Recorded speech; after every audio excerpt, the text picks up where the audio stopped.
বহুত দিনৰ মূৰত মোৰ অন্য এটা ভিডিঅ'লৈ আপোনালোকক সকলোকে স্বাগতম জনাইছোঁ। এয়া দেখিছেই নহয় আমাৰ তিনিজনী, জুৰিবা, পম্পী আৰু মই। তিনিজনী লগ পালে আমাৰ উৎপাত বহুত, যিহেতু এইকেইদিন আমাৰ প্ৰেক্টিছ চলি আছে। আজি ফাইনেল প্ৰগ্ৰেম।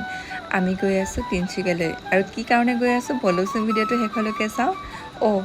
আমাক দেখিছে নহয়, এইবোৰ কৰি থাকোঁতে আমি লাষ্টত গৈ কিহত বহিব পালোঁ চাওকচোন।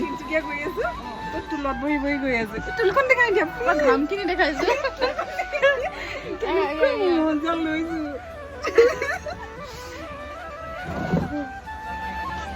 লোৱা ধুনীয়া ছোৱালীজনী, তোমাৰ মোবাইল লোৱা।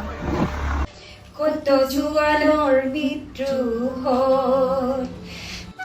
আমাৰ তিনিজনী লগ হ'লেতো আপোনালোকে ভিডিঅ'বোৰ দেখি থাকেই। এয়াই আৰু জীৱন, যিহেতু এটাই হাঁহি ফূৰ্তি থকাই লাভ। এয়া দেখিছেই নহয়, আমি পালোহি বৰ্তমান তিনিচুকীয়া, যিহেতু সুধাকন্ত দত্ত ভূপেন হাজৰিকাৰ দেৱৰ শ্ৰদ্ধাঞ্জলি জনাই গোটেই অসমবাসীতেই এটা মৃত্যু জিনা গানৰ বহু দিনৰ পৰাই আখৰা চলি আছিলে, আৰু এই আখৰাত ময়ো ভাগ লৈছিলোঁ। আৰু আজি আমাৰ সেই গানৰ কবিতাৰ পৰিৱেশন আছিলে তিনিচুকীয়াত, সেইবাবে আমি সকলোৱে একগোট হ'লোঁ। যিহেতু গোটেই অসমবাসী একেটা সময়তে 11টা 30ত সকলোৱে অংশগ্ৰহণ কৰিলে, সেইবাবে ভিডিঅ' কৰা নহ'ল। আৰু তাৰপিছতে মই আহিলোঁ কাকপথাৰ, যিহেতু কাকপথাৰৰ গণসমাৱেশ হৈ আছিলে, আৰু তাত দেখিছে নহয় ৰাইজ, যিহেতু মই শেষৰ সময়তহে পালোঁগৈ।